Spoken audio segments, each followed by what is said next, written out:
It is time for us to get started. Well, I suppose it would help if I actually turned on the camera as well. Hi, folks. Welcome to this week's tarot stream. So in our continued journey, also, hi Matricula, thank you for the host. I really appreciate it and I'm glad you're here. Right, so as we continue our journey through the minor arcana, last week we were at the eights and we were talking about responses and reactions, different ways that we can respond and react to obstacles, to challenges, to the things that get in our way. So different coping strategies, different responses. This week we are moving right along to the nines, and I kind of feel that, so I've seen other people break down the ace through 10 sequences, of the minor arcana in different ways, kind of like little mini series within each one. And I think there's something to that, because I feel like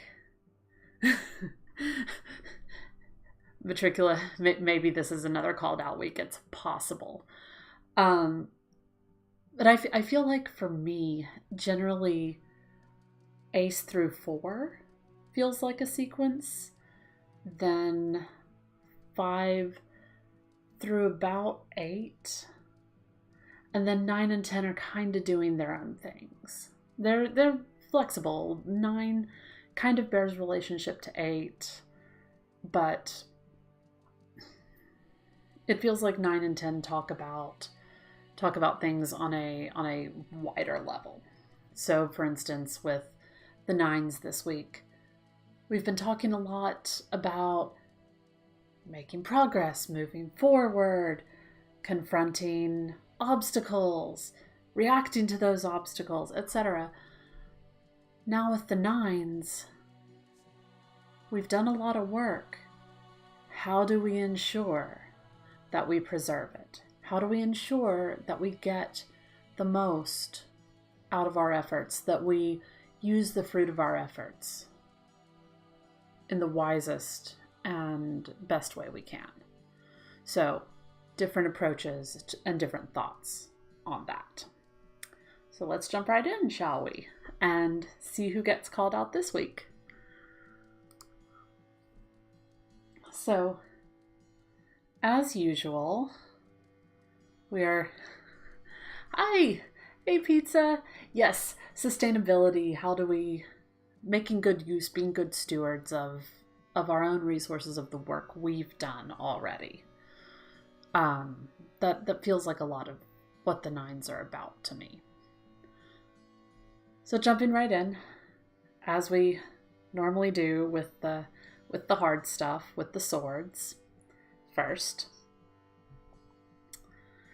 got the 9 of Swords in the Rider-Waite-Smith deck. And when this comes up in readings, my little keyword for this, even before I heard the PDX Broadside song, is that this is the jerk brain card. All right? It's about all the shit that our brains do to us that is painful, unhelpful, often not necessarily grounded in objective reality. It's our reality, right? And yeah, absolutely, pizza. This is waking up from a nightmare. This is night terrors. This is the anxiety spiral that strikes you right as you were about to fall asleep. These are the what ifs. These are the my brain won't shut up about that really embarrassing thing I did, and I'm mortified about it, even though it may not have been a big deal. So yeah, definitely nightmare as kind of shorthand for the things that strike very real fear in us that may not have physical or objective reality. And this is painful. This is yucky. But it's about, so one of the things, and we'll get into this in some of the other cards too. One of the things that this always says to me on the sustainability and preservation line, almost all of our jerk brain stuff is there because something in our jerk brain thinks that it's protecting us from something worse by scaring us so that we don't go do something that's going to get ourselves in trouble, by making us doubt our own abilities so that we don't take a risk and end up disappointed and sad and living under a bridge in a van. So in their own way, the jerk brain is trying to defend us. The jerk brain is trying to protect us. It's usually not a helpful way. It's usually got a skewed view of reality. But jerk brain says, well, we needed these lessons, we needed these fears, we needed these mechanisms once. Clearly, we're going to throw it at the problem again and it'll be fine. It'll be great. So, when our own brains are the thing that's in the way, when our brains are jerkily trying to protect us from ourselves, that is what this card is.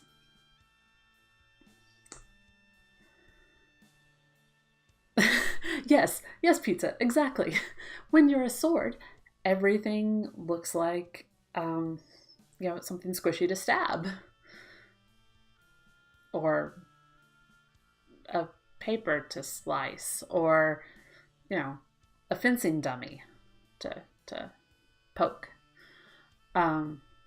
Swords are all we have. Clearly, we'll throw swords at the problem. Woo, woo, woo. So in the Thoth deck, we have 9 swords, dripping blood, as one does.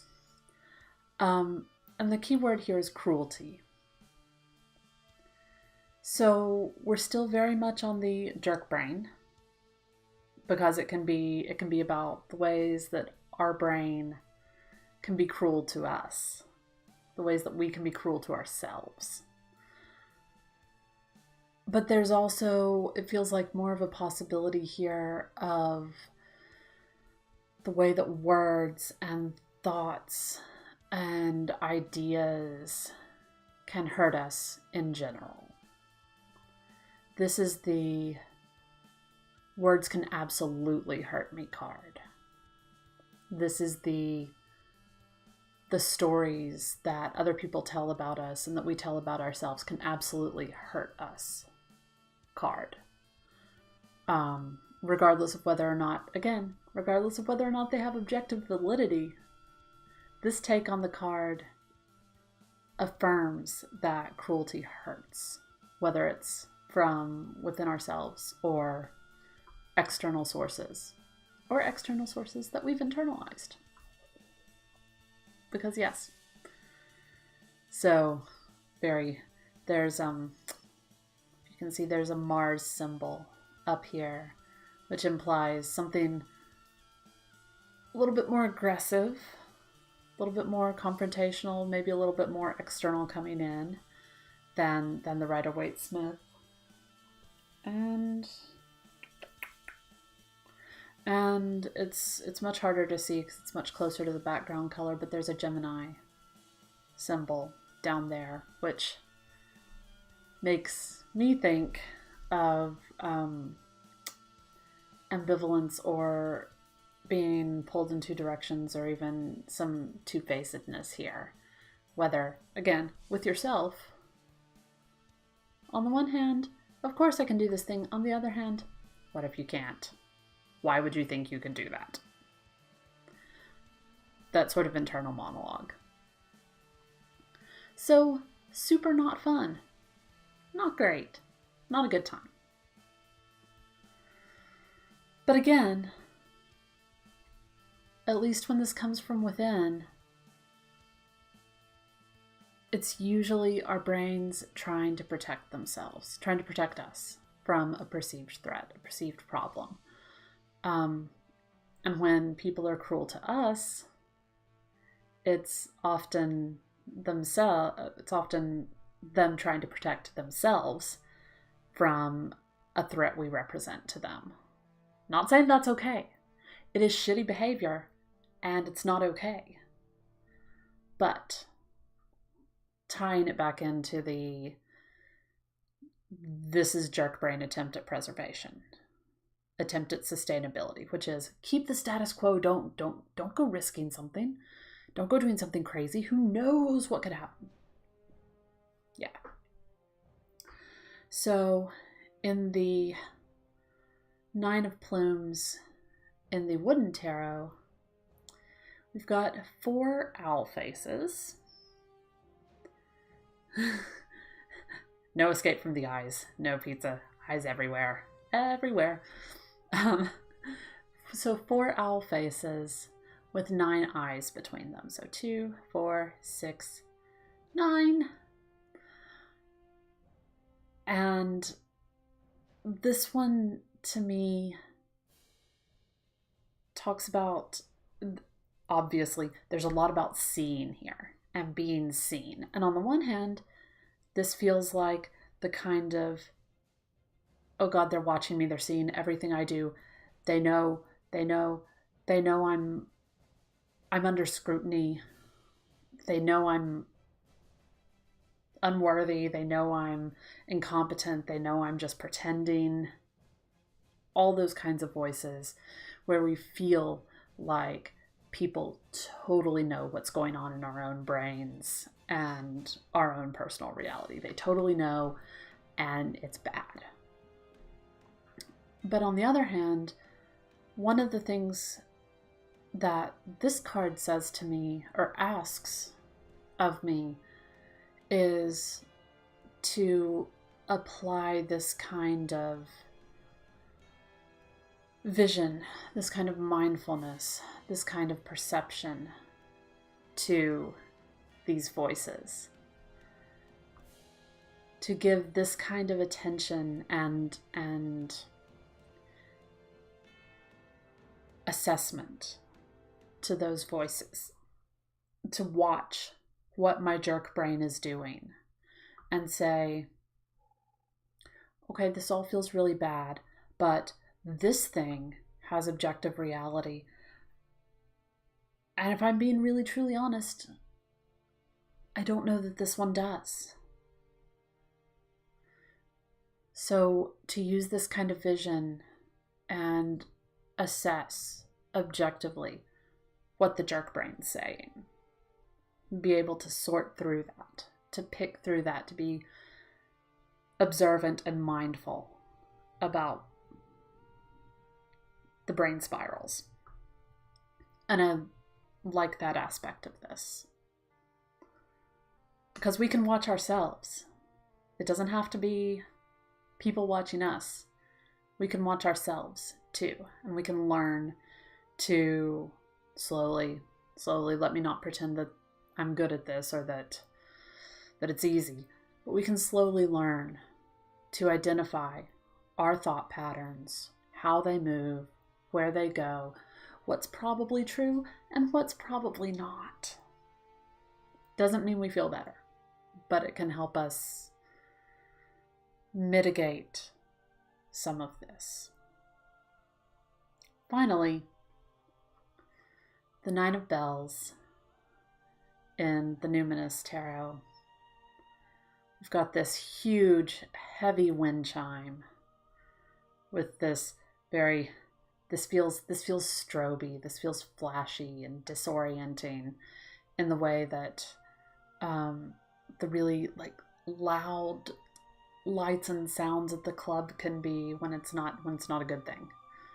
When it's just too much and disorienting. And yeah, Matricula, absolutely. Mitigating is important. Yes, pizza.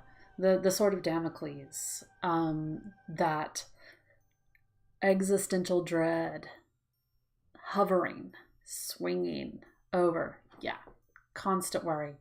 And we even have this indication here of the sound, the worries, the narrative traveling down to wrap around this person. Right. Wrapping them up, keeping them restricted, keeping them locked in their own head about things. So this one's a fairly clear callback to this, to the Rider-Waite-Smith. And I think it goes back to being fairly directly about jerk-brain stuff, although the construction does make me think a little bit more about the possibility of the external narratives that we've internalized, not just our own coping mechanisms, but the external things that have crept into our brains. And we're asked to look at things, right? We're asked to look and see clearly. Here, it feels to me like the most self-protective thing I could do in this moment represented by this card would be to block it out until I can assess. Would be to give myself permission, just nope. And mitigate that way. So, starting off with jerk brain that just wants to protect us and thinks that the best way of doing that is through encouraging the status quo, through fear and anxiety and worry. Cool idea, jerk brain. Excited to see what you do next. Thanks. So moving on to the Pentacles, hopefully with less jerk brain.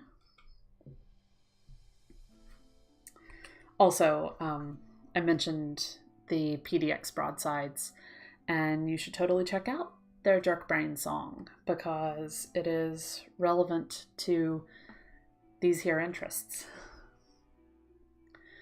So, the Nine of Pentacles,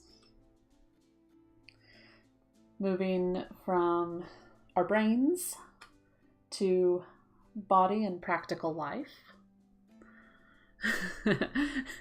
Yes, pizza, that's the 10. Please imagine all of that in sarcasm font. Yeah, so from nightmares in the Nine of Swords to this lovely garden here in the Nine of Pentacles, the Nine of Discs. So we've got this lovely medieval looking person in this gorgeous grape arbor filled with ripe grapes. In these cards, I always see the discs as like melons or some sort of big juicy fruit that's also hanging on the vine or growing on the bushes. And she's, or they, who knows, they've got a hawk hooded. That's a good question, Pizza. Is it sustainable? To me, the mental keyword that always comes to me with this card is prudence. Now that's associated with, like, I believe the Eight of Pentacles, or other cards in other decks. But to me, this says prudence. Everything about this says that it's been planned, it's been cultivated, it's had a lot of deliberate work put into it. No one is expecting, or went into this expecting, a quick return. No one went into this with any illusions about how much maintenance this was going to take, right? You don't get a hawk to sitting calmly on a wrist point without a lot of investment of time and energy and skill. So to me, this says that the force behind this garden, who knows how it'll go in the future, but that the force behind this garden was intent on building something that would be beautiful and lasting.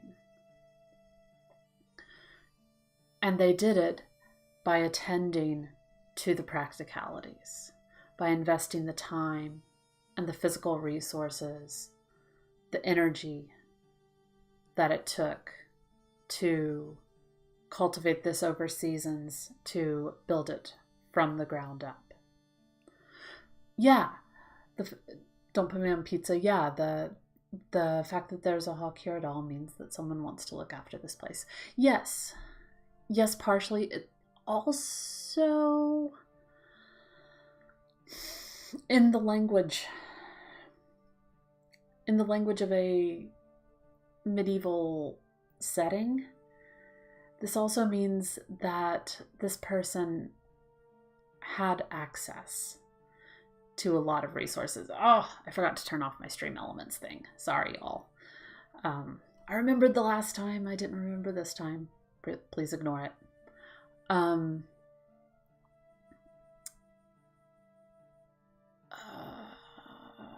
Right, the hawk.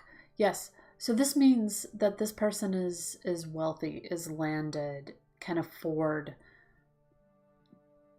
a hawk, afford the garden, afford all of this.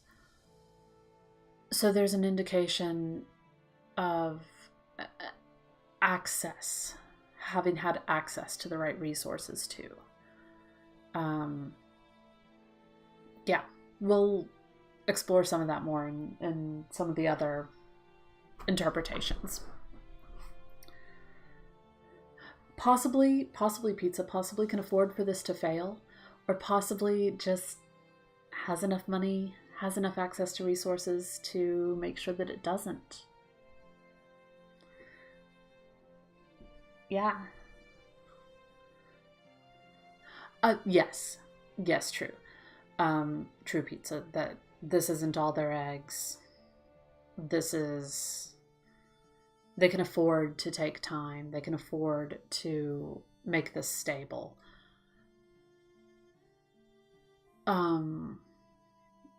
But that implication isn't in all the rest of the cards. So yeah, we'll see how that kind of shapes up in some of the other interpretations. Like for instance, in the Thoth deck, the keyword here is gain. And that goes along with this. There's the garden is producing. It's a gainful venture. When the grapes are harvested, that means wine for the winter or delicious fruit right then. So that goes along. And we have what looks to me like 6 coin type discs here, and then the 3 in the center being kind of not triquetra, Triscale, one or the other. The 3 overlappy bits.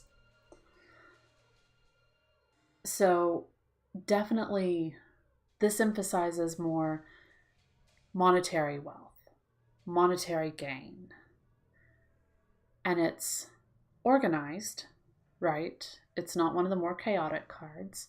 It's organized, which again says to me deliberate, says to me that this maybe wasn't a quick profit, one-shot venture, more of an extended thing, more of an extended system. The rays indicate that this has reach to it, right? And there's a, sorry, it's going to be hard to see, but there's a Venus symbol right at the top there and a Scorpio right down here, which seems to emphasize, Venus emphasizes to me desire, and the desire that drives this effort to make something practical, sustainable, gainful. And Scorpio, I'm not super sure about. Pizza, I think on the coins, they're all, it kind of looks Saturn-y, and that may be an implication, but there's a face within it over here too. They're kingly type faces on all the actual coins. So I'm not sure how much was intended there. But well spotted. Well spotted. So this feels like prudence and cultivation, with a heavy emphasis on cultivation, something that requires a lot of emphasis. This feels more like profit and investment. So still attention to logistics, attention to the practical, the physical, the one step after the other step, but slightly different inflections. This one definitely feels more organic. And speaking of organic, in the Nine of Bones here, we have what to me looks like a pelvis, a pelvis-y bone, not a human pelvis, maybe not a pelvis at all. It might be something else. But the holes here look to me like hip sockety things, maybe of a different mammal. Oh, you might well have pizza. I would not put it past Crowley to have slipped in a celestial reference in there. But yeah, right in the middle, right kind of in the cradle of this bone, there's some grass and a mushroom, like little tiny garden right in the middle of this dead bone,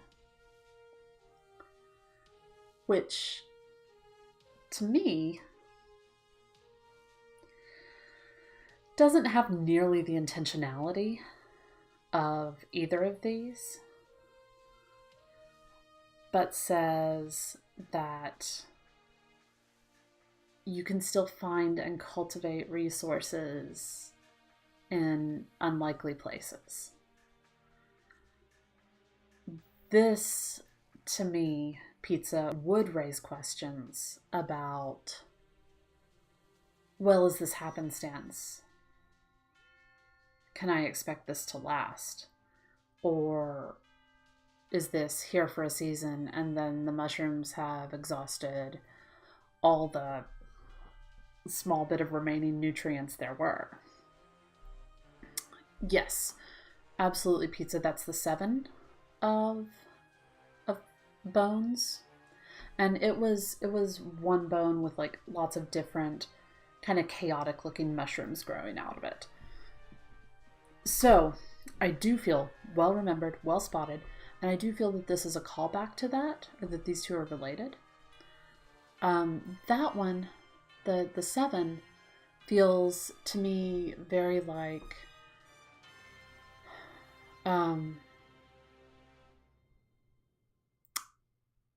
I've waited and I've waited and I've waited, and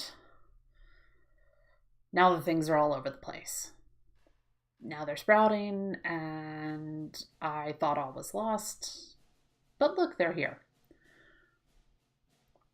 This has a much more contained feeling of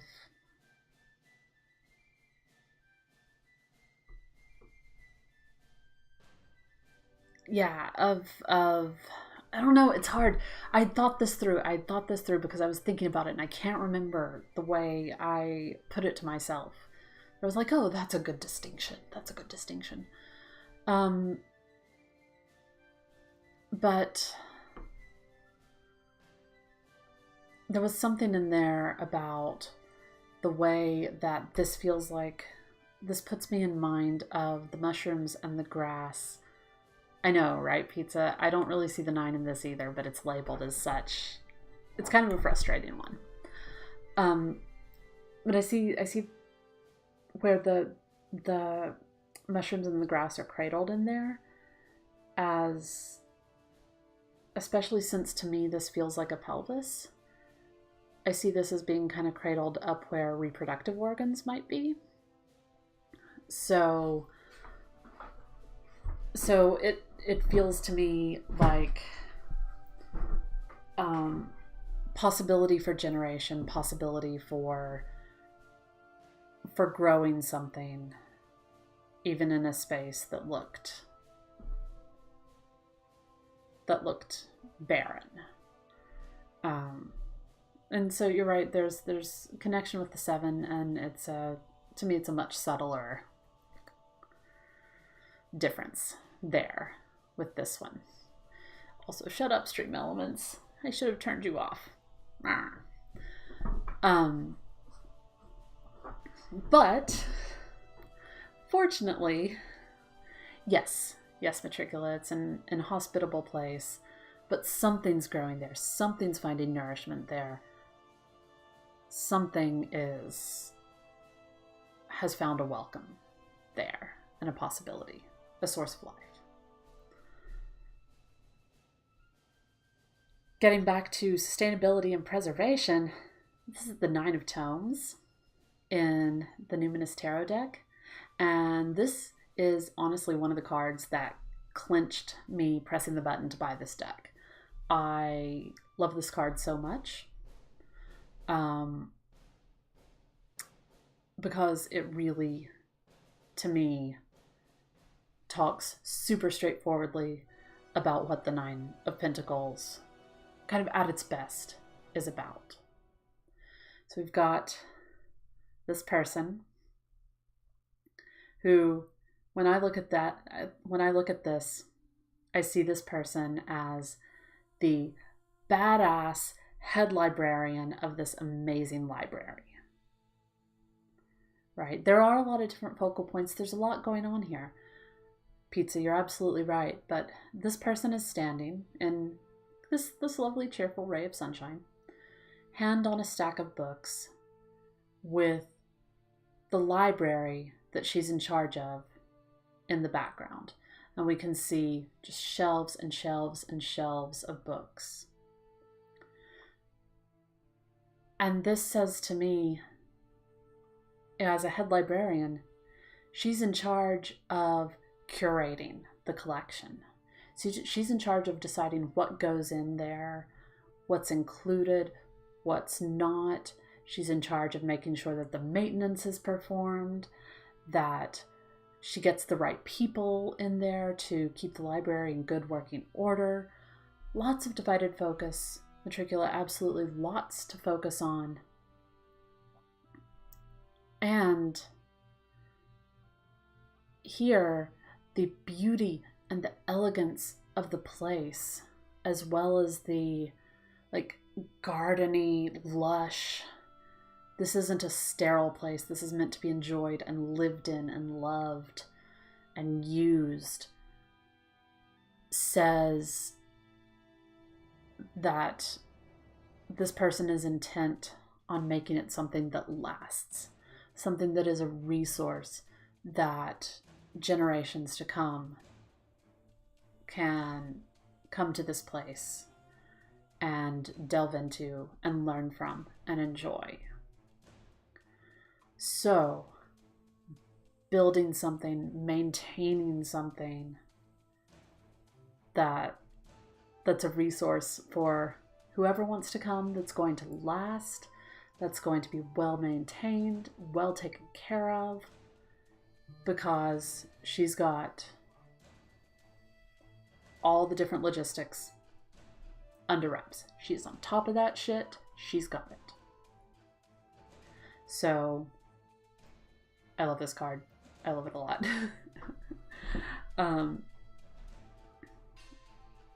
But partially because I understand books better than I understand plants. So, yeah. Yes, pizza. What did you notice? I'm gonna have a sip of water.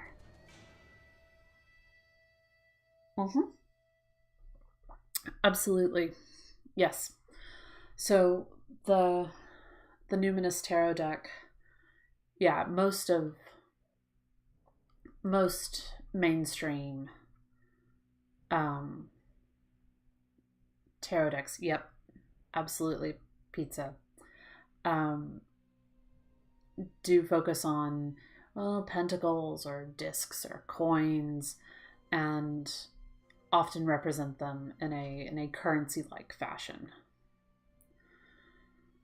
Tomes, by contrast, are more about permanency, about the transmission of lineage, the transmission of knowledge. And I think coins maybe used to be more like that, in that your family had a store of wealth, and the way that wealth, in particular, your jewelry, your gold, your these physical coins, not just the bank account, not just the trust or the life insurance policy, or these kind of abstract things, but the physical wealth got passed down. If you were fortunate enough to be of a class where you had an inheritance, obviously. I think that used to be a much more tangible and permanent thing-ish, the way we see books now. Yeah, exactly, pizza. You had it, you passed it on to your children, your wealth, and it kept going. So I think that tomes, I think that the passing of physical records of knowledge and wisdom, the wealth of that, is a much better and much more apt metaphor for most people today. For sure. Well spotted, well noticed. So, in the wands, yes. Another thought. All good thoughts.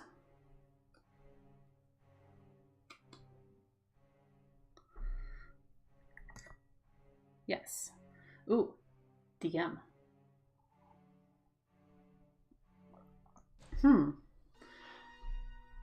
I had a conversation during a oh, okay. I've had conversations during tabletop games about dwarven and other sorts of gold ingots, and they were not the size of telephone directories, but yes, yeah, that kind of things that have that kind of weight and permanency of wealth to them. Yeah, I think that's a good image to associate if you're using a deck with coins. Oh, with an engraved history on one side that's the entire transaction history of that ingot. Huh. Yeah. So it has that lineage, that record with it of how it's been used, where it's gone, some permanency and history to it. Yeah, I think that's a fine way to think of coins if the suit is coin. Yeah. So, moving on to willpower, to capacity for change and transformation. We've had the jerk brain just wants to protect you from changes and risk. And why would you think about doing that response? We've had the let's put our resources to use. Let's do all the practical things we can to preserve what's important response. Now we have the defensive response, right? We preserve things by defending them. We preserve things by being wary, by keeping people out, by...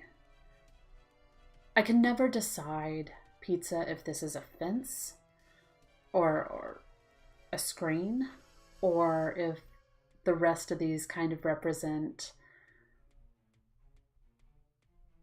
in the abstract, kind of enemies or opposition that this guy is like, I'm watching you. I'm watching y'all. I see you. But either way, there's a sense of caution, of defensiveness. And in this interpretation of the card, it almost feels like paranoia. They're out to get me. They're coming for my jobs. They're coming for my opportunities. They're out to destroy what I've built. So that gut reaction when we're afraid that what we've built is going to be taken by someone else or torn down or used in a way that we're not okay with. And we need to defend it. We need to make sure it's safe. We need to protect it. And we're going to bash anyone over the head who tries to do anything with it.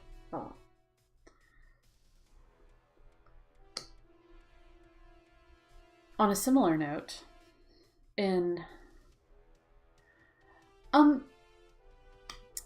yes, pizza blocking everything out.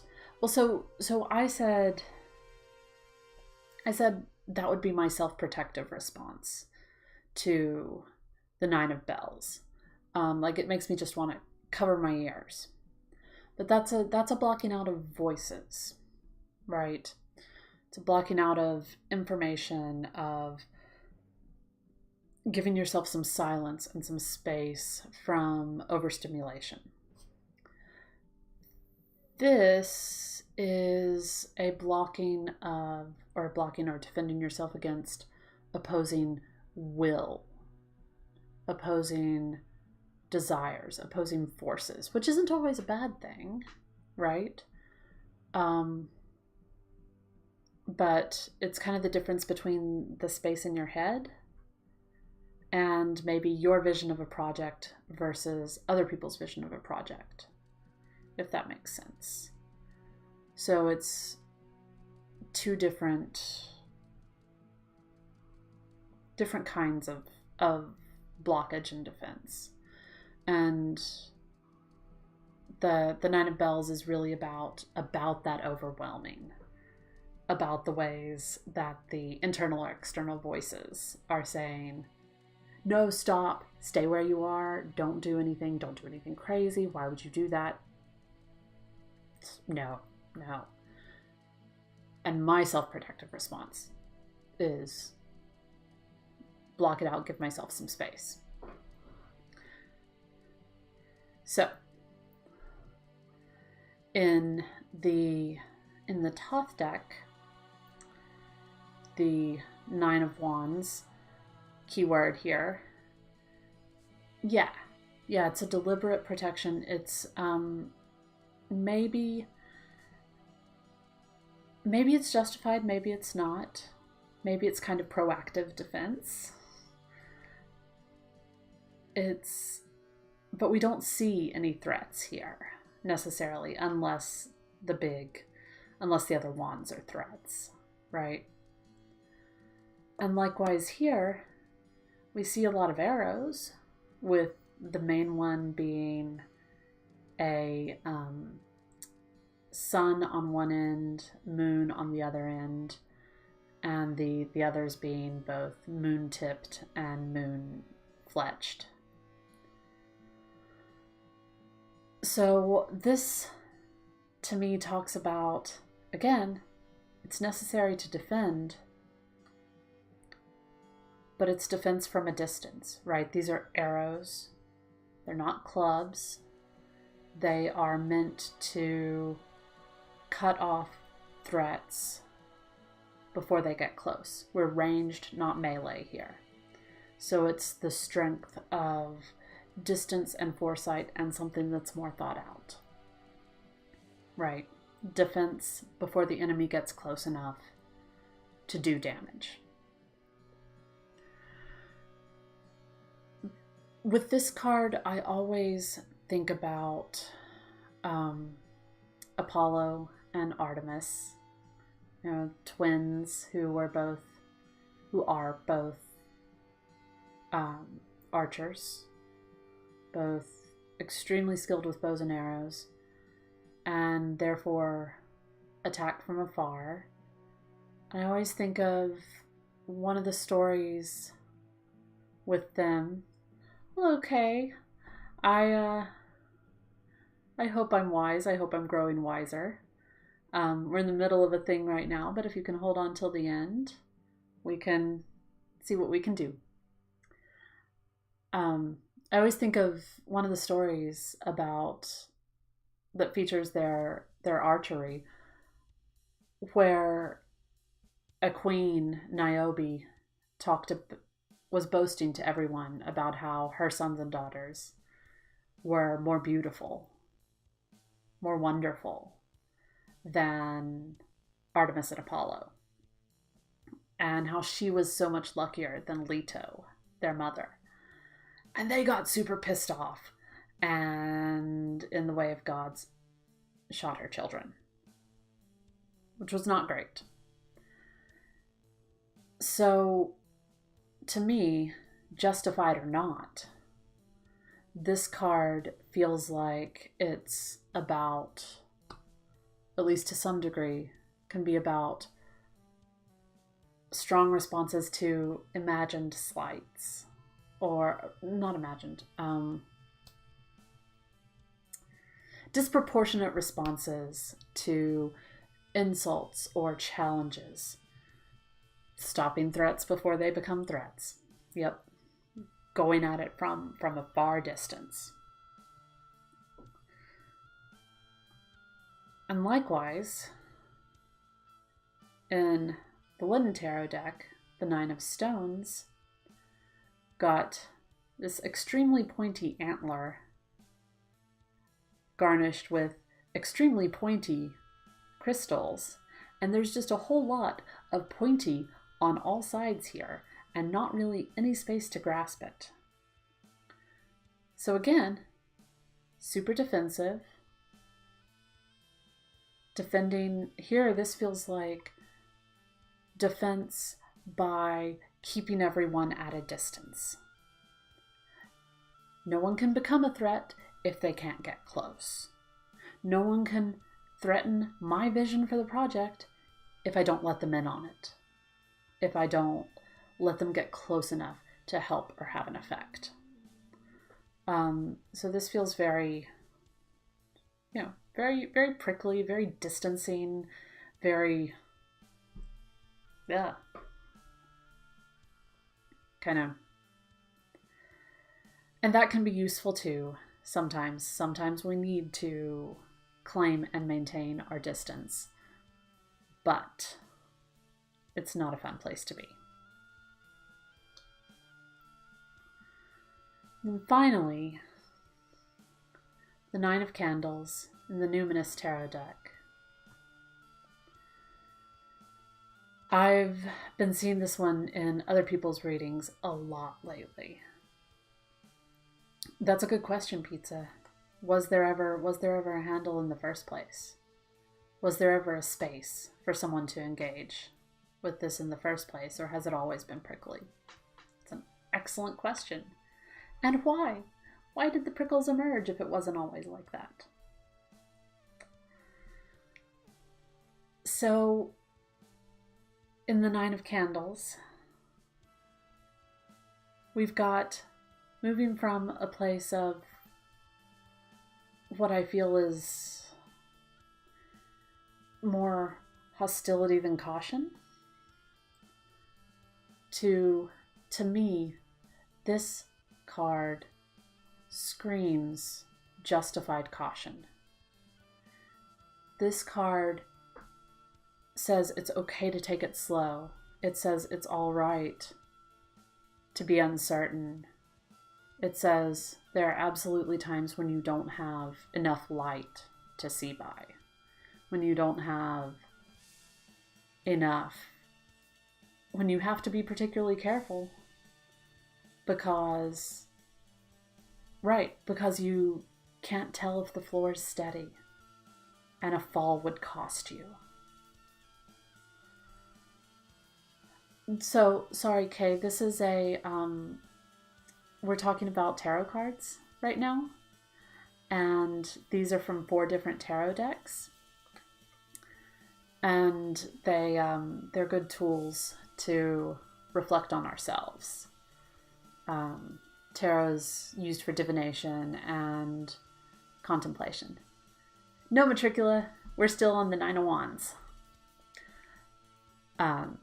Right, but yes, so this person needs help walking.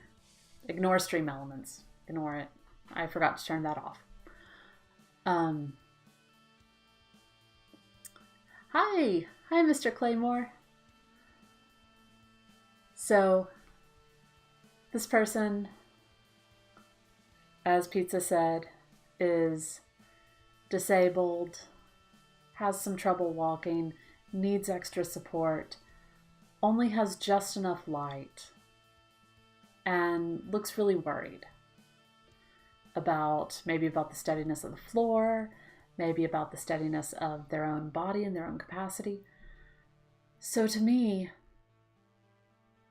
this one implies justified caution, justified in taking something slow, in Pizza, yeah, walking home or walking along a hall.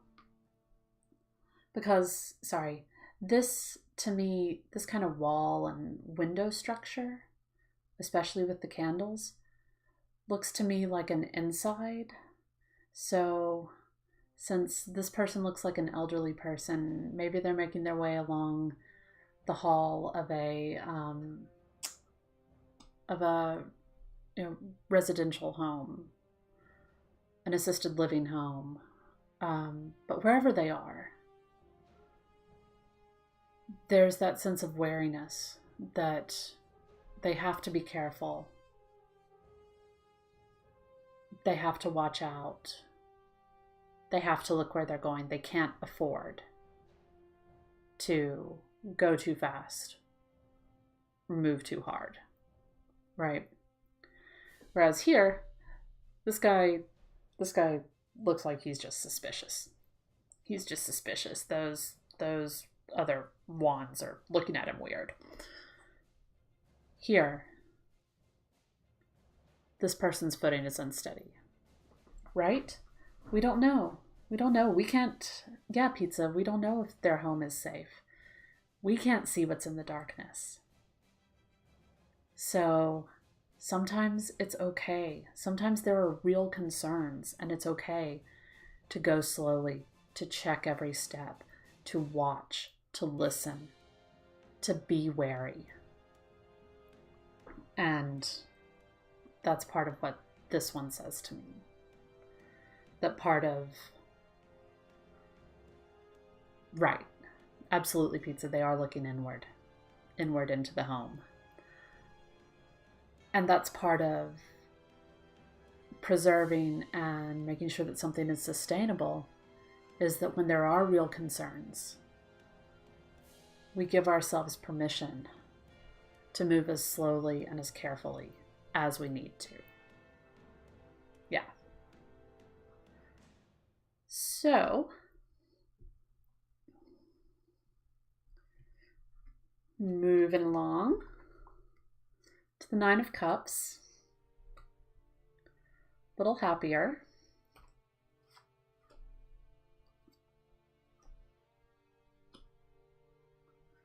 So in the Rider-Waite-Smith deck, got the Nine of Cups, got these 9 lovely cups, and dude sitting in front of them who is super pleased with himself.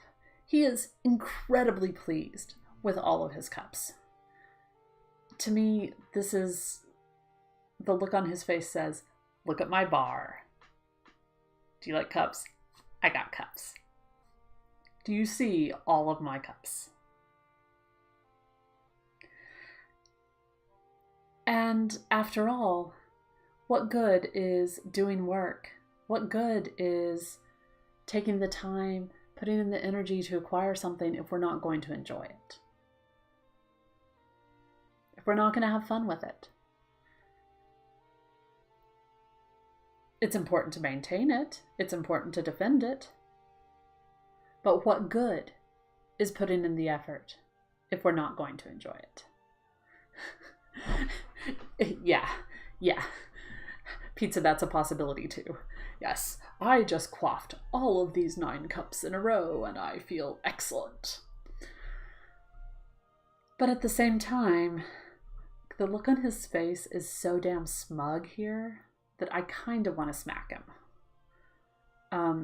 Some people construe this as a wish card. To me, that's the 7 of Cups.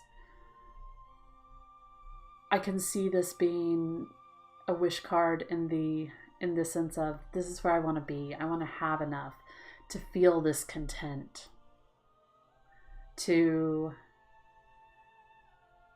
feel like, oh yeah, I can just sit back. I don't have to strive anymore. I don't have to work on it anymore. I can just be here. And that's what the Thoth deck really gets at here. The keyword here is happiness.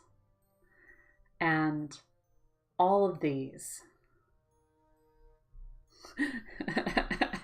Yes, pizza. The drink is not behind me. Or we took some time away and now we've come back ready to interact with it in a healthy or excessive way. I don't know. This could be we took some time off and now we're back with a new approach, or we tried to quit and we relapsed. But I tend to see this as a pretty happy card. And in this deck, it's all of the lotus fountains that are pouring into the cups. You can see that. Everything's very well organized. The lotus fountains are going into the cups and kind of crisscross rays down to other cups, and the ones on the bottom are overflowing. There's more than enough to go around. It's all very well organized. Everything is in a good, stable system here. And to me this looks like something looks a little bit more stable than this, especially if we're coming at this from I had 9 ales place. This looks more sustainable. This looks more like something that could continue. But it's still very much a focus on, let's enjoy what we've gained. Let's enjoy what we've worked for. Yes, it's a very champagne fountain feeling. Don't put me on pizza. Yes. This is a glorious champagne fountain, and hopefully there's enough to go around. For once, there's a very similar feeling with the 9 of Blooms. Like, I feel like this parallels the Rider-Waite-Smith card substantially closer than it usually does. We've got the one big flashy bloom kind of being like, look at my buds. Look at how much more there is to come.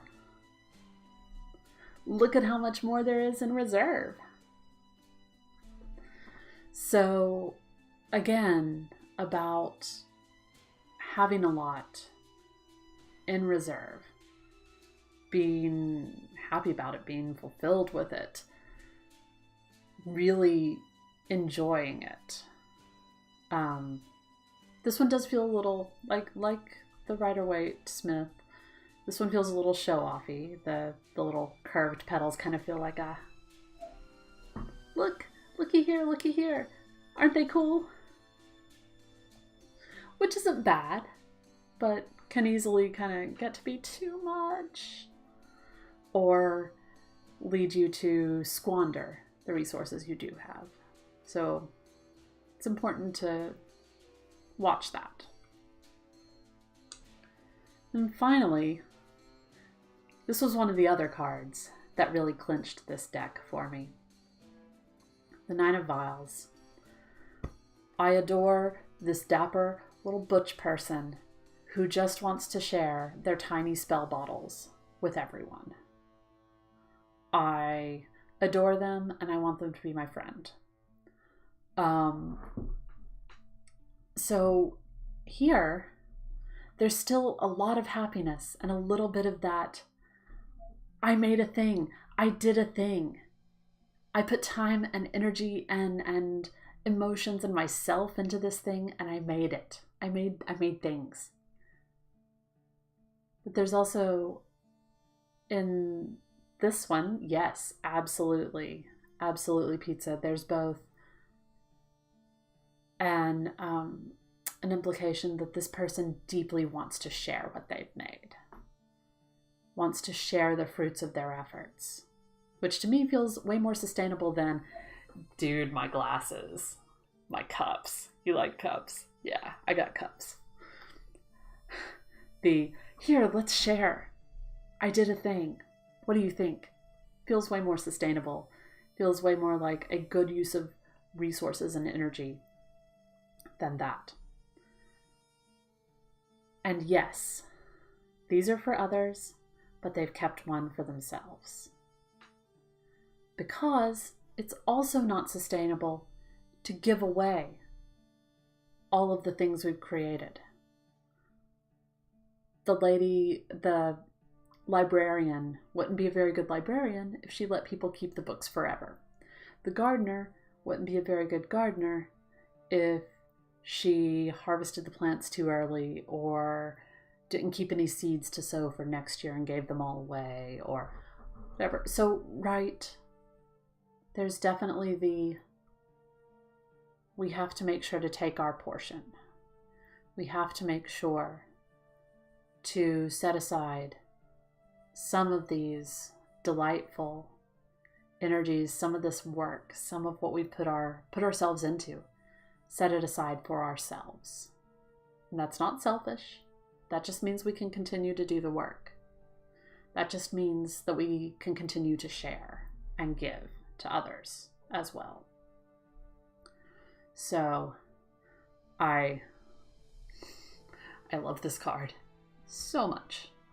I love the questions it asks. I love the ways that it gets at the good parts about the other deck's interpretations of the Nine of Cups, while reminding us that it's not just about having or just about giving, but about making sure that we do both.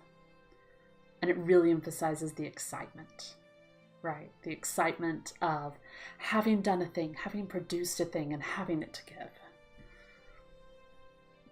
So I really love that one. So those are the nines. Any questions or concerns or comments, smart remarks before we start to wrap things up? Okay, I think you had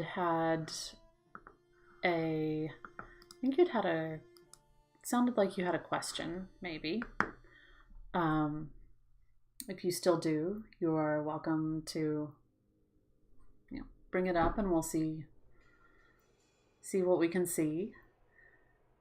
I do want to go ahead and let y'all know the storytelling stream for this week will be Friday at 2 p.m. Eastern.